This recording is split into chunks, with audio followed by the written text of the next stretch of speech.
Alright, what is going on, guys? I'm coming at you with a video that it's deep and dear to my soul, so I heard a while back, one of my friends say I played Dark Souls a little bit weird, maybe a little unconventionally.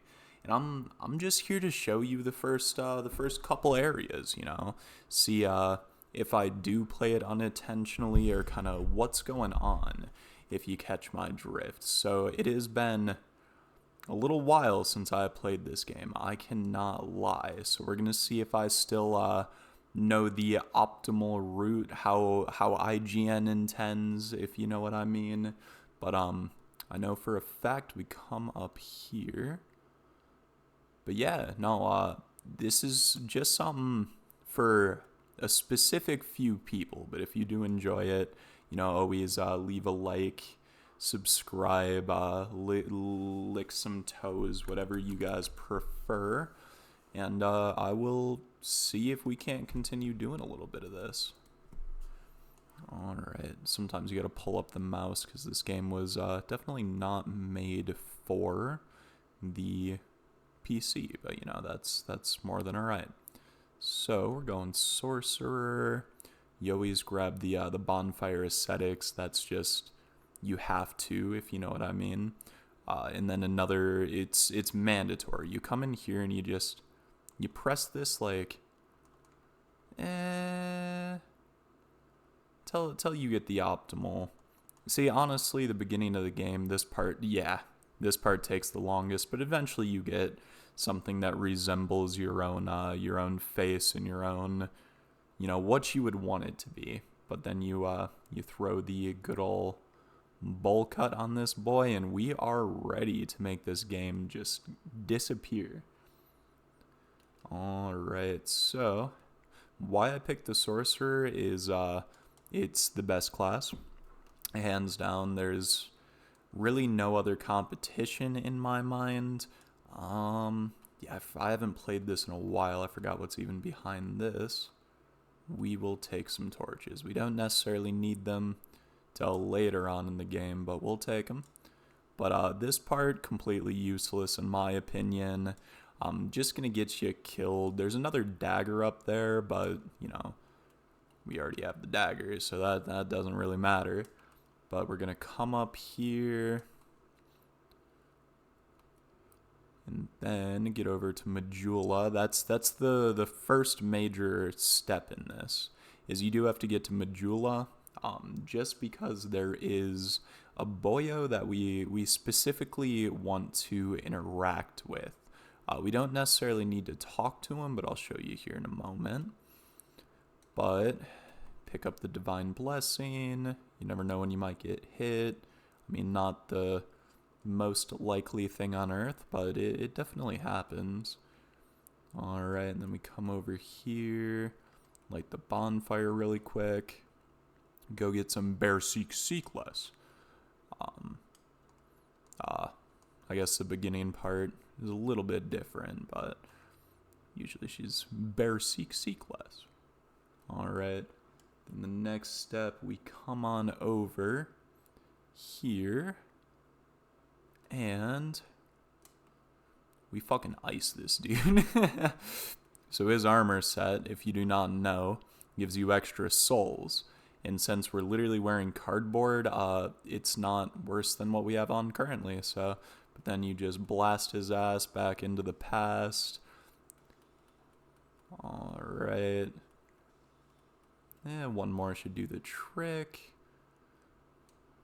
You grab his armor. Throw that on. Oop, wrong one. Alright, and we are prepared to beat this game, or at least the first couple of areas. If I find some enjoyment in it, I may show you some other interesting parts of this game, or how I specifically make this game kind of my bitch, I won't lie. But yeah, we skip Forest of the Fallen Giants as well. There's no point in going there. There definitely is a point, but I prefer to go there a little later on. Not at the beginning. It's just kind of a little useless at the beginning, in my opinion. But I don't believe we have the stats to use this just yet, but we'll grab the Crimson Parma. Let's actually see. Yeah, we could dual hand it, but what's the point of that? Alright, so we're going to pull that guy. And again, this is just the way that I prefer to play the game. It's completely, probably very wrong, but I have done this a couple of times. Ooh, that's always a good luck. If you can make it to the other side without falling into the water, that's a good luck sign. Now, and somebody else was saying, so they were talking about getting the original version of Dark Souls 2, and they were kind of wondering what the differences were. Like, this guy isn't there. The Hyde Knights aren't in the Hyde's Tower of Flame. I think there's maybe one of them. I don't know, I haven't played that in forever. But this guy, so if you circle around him, he cannot hit you. So look at this, look at this. Go under his sword, go over to that side, go over to that side. Dude literally will never be able to hit you. Look, do it again. Like, it's a cheat code for this area, I'm gonna be honest. Go under his sword, go over to his other side, and boop. No, back when I first got Dark Souls 2, I would sit there and I'd grind these guys for souls because I wasn't very good at the game, obviously. I needed some extra level ups, and, oh, did we get the shield? Oh, this shield's one of my favorites. It's really heavy, but it's a good shield that those guys drop. But I just go around in circles around them and just make a clown of them. And that is primarily what I did for souls and everything. So, I mean, I got pretty good at specifically these ones because they always do that 3-strike. Sometimes they do a 4 where they, like, poke, but you're already behind him. For the most part, it doesn't really matter, and it's pretty easy to roll through if you do need to. Now, if you look at the durability on the dagger, though, that is the only bad part about playing this game on PC, is you're gonna, since it's 60 FPS, there's a bug in this game that they never fixed, that your weapons will actually degrade super quickly compared to what they would on, like, a console, just because it's something with the FPS. I never got... Oh... Got hit once. I'm a little upset about that. Another cracked blue eye orb. Dang. But we are gonna equip. Yeah, we only took one hit anyhow. We should be alright. But no, I take that guy out.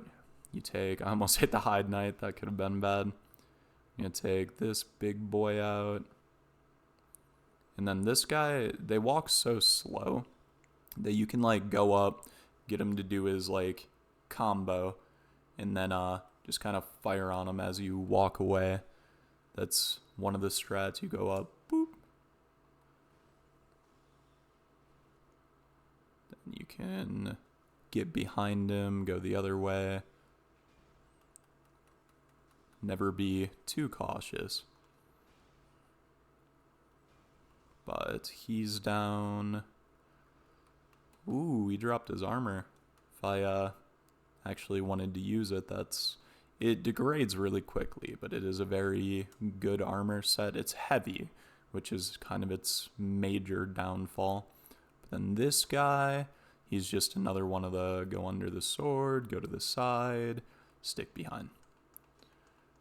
Sometimes he'll fall off the edge. Like that. Alright. And then grab that. This pops up.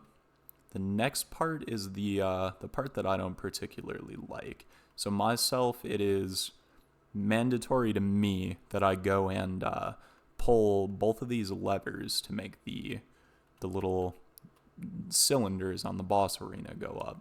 And that's just because I roll a lot, you know. I don't want to fall off the edge.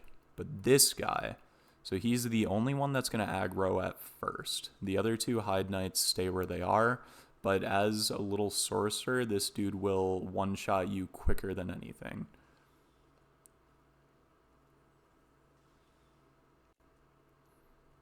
That attack right there, one-shots, but then see, as you kill him, the other two will start to come on up And what I like to do for these guys is you just kind of lure them over to the side here, because 2 is a little challenging to fight. But you're gonna just keep on luring them, and eventually one of them will back off, and then you only have to fight one of them. Little pro gamer strats right there. And it's usually right around here that one of them starts to go away. You just gotta wait. Look at that shield though. That looks so cool. Oh. Alright. We're gonna keep on luring. And he's starting to dip off. So then since he dips off, you can do the good old strats on this guy. Oh, you actually got me with that one. And that's that poke that I was talking about. Alright, we're backing up a little bit. We're getting a little hairy in there. We'll use the Estus, because that always respawns when you get to the bonfire. Unlike Dark Souls 1, which... it was fun the way that game did it, so I'll give it some credit. But we're just gonna poke his ass a little more.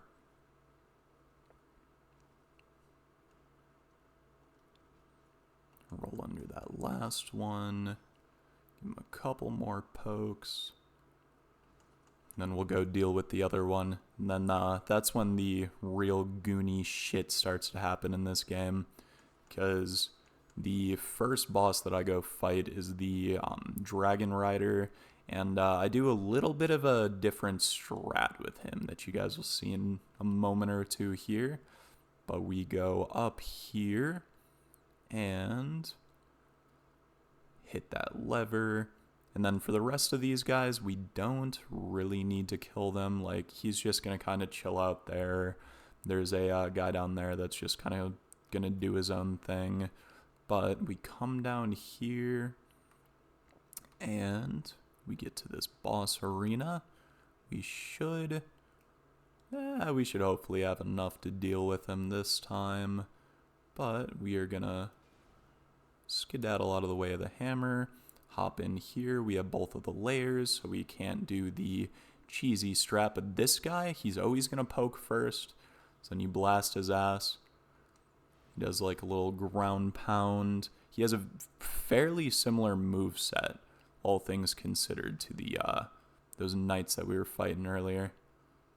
But that's his... oh, sometimes he does like a 1-2-3 combo. He's going to poke. We shoot him in the back. He's going to poke. We shoot him in the back. I don't have enough adaptability yet. That's the one bad thing about this game. Ooh, that was not a fun hit. But we will back off. Shoot him in the back.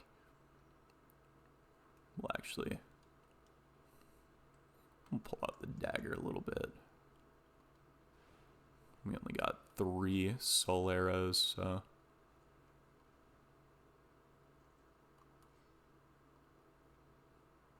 but he is fairly straightforward. He's just gonna kind of hit you a bit, try to be a big bad.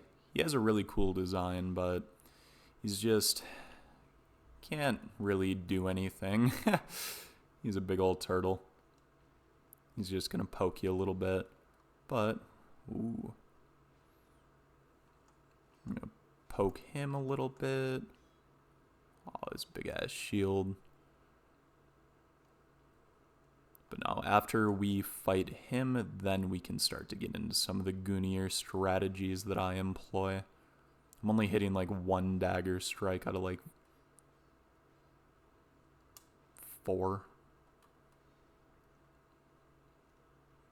Oh, I am quite rusty at this game as well. I've not played this in months. Oh, that's the wombo combo. Ooh. Ooh. Alright. Come on, boy. And then you can kind of just see with the way he moves if he's going to go for like the multi-attack. Granted, I've fought this man probably over 100 times. He shows back up later in the game as well as one of the, well, kind of a last boss. It's near the end, depending on how you go through the, well, actually, no. He's going to be towards the end no matter what. Ooh, we're going to life gem just in case here in a moment. Wait for him to give the poke. Give a good old life gem. Oh, there is no way that should have hit me. I'm kind of upset about that.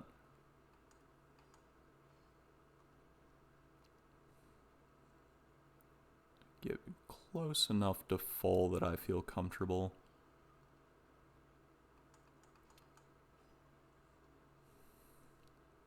Give him a couple more pokes. If he's going to keep his shield up, we'll poke the shit out of him.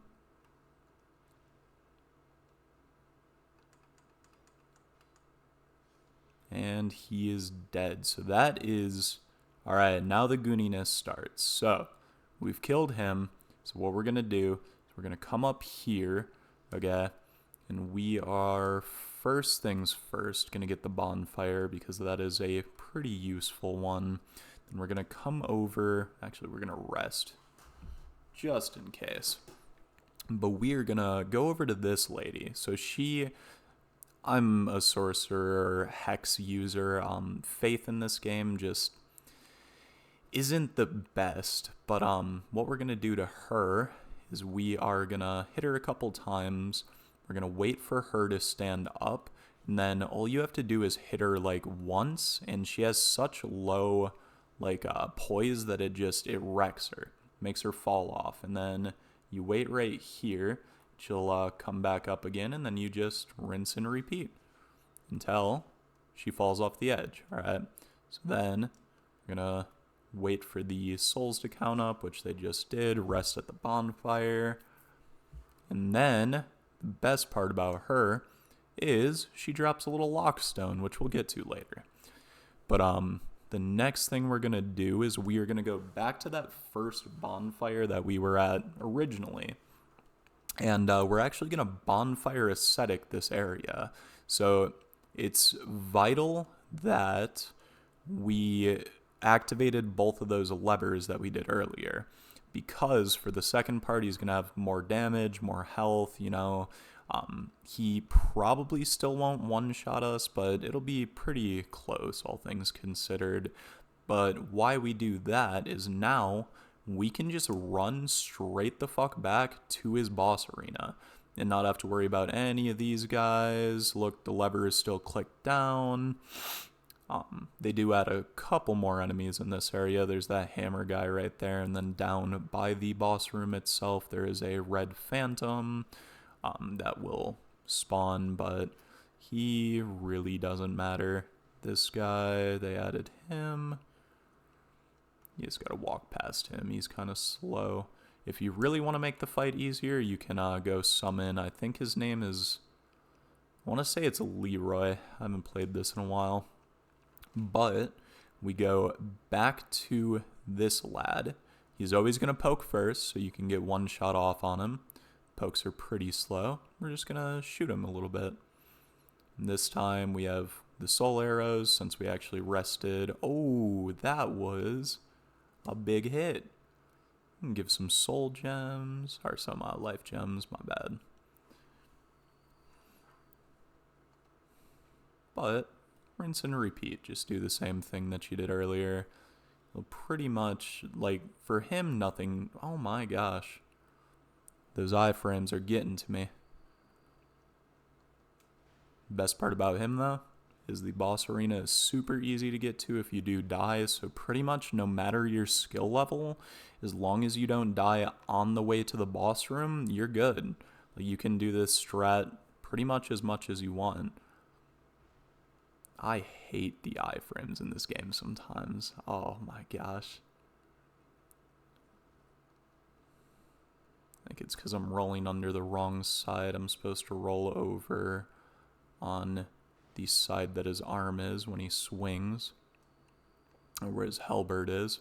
So like that never will hit me. But if I roll on the shield side, it's going to. Yeah, okay, that's it.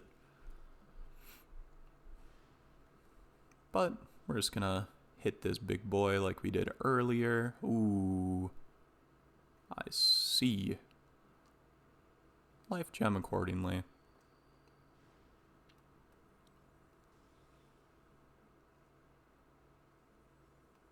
It's fun to see him run. But we're gonna hit him a couple more times. It takes quite a bit of whittling once you are at New Game Plus, especially when we have not leveled up once.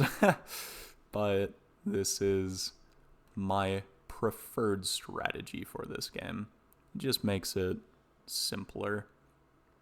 Maybe not simpler, but more entertaining is what I'll go with.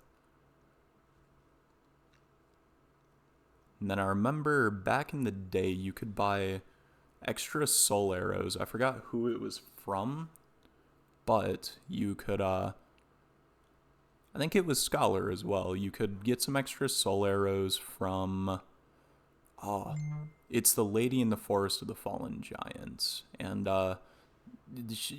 we aren't going there yet, obviously, but once you do get there, you can get some extra soul arrows. I think the sorcerer comes with 2 attunement slots just off the bat, so that's definitely a good strategy to use if you do need. But eventually we'll just have to pull out the dagger and give him some of the good old pokes.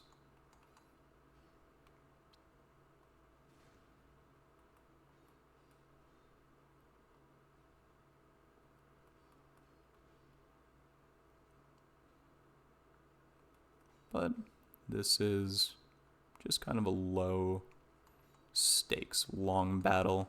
Sometimes you can break his stance when he puts his shield up, because all the bosses have a stamina bar just like you do. So, little Dark Souls fun fact for you. We're just going to keep on doing our thing.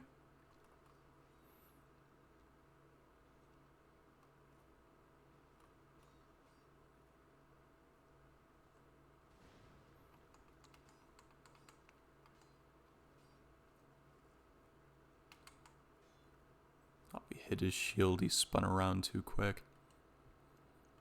I want to know, actually, I don't recall. Can you actually ever get his shield? Because it's definitely a cool looking shield to me, at least.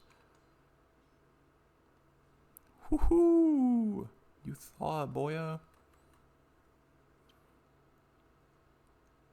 But we are making some sushi right now.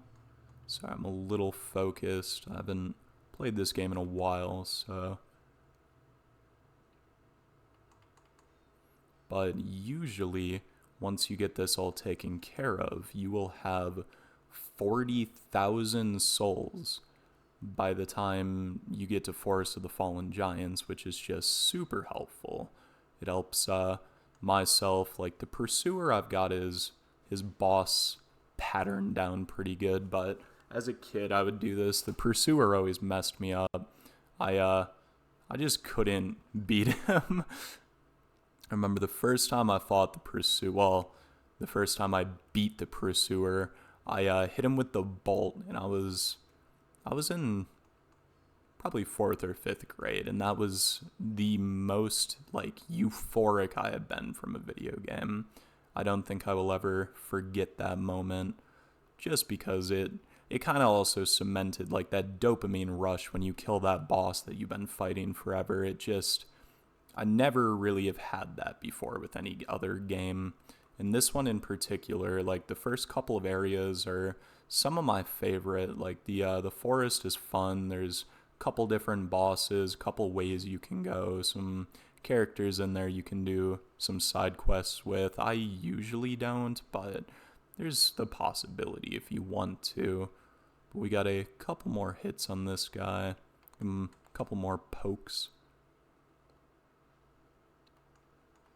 But that is that, so he's down. We will go through this. But yeah, look at that, 51,738 souls. So that is my intro to the I want to call it the Cheesing Dark Souls series. So if you guys enjoy it, give me a like and subscribe, and I will keep on putting some of these out. But next we would go into Forest of the Fallen Giants, and I would love to show you guys how I do that. But you guys take care and have a wonderful night.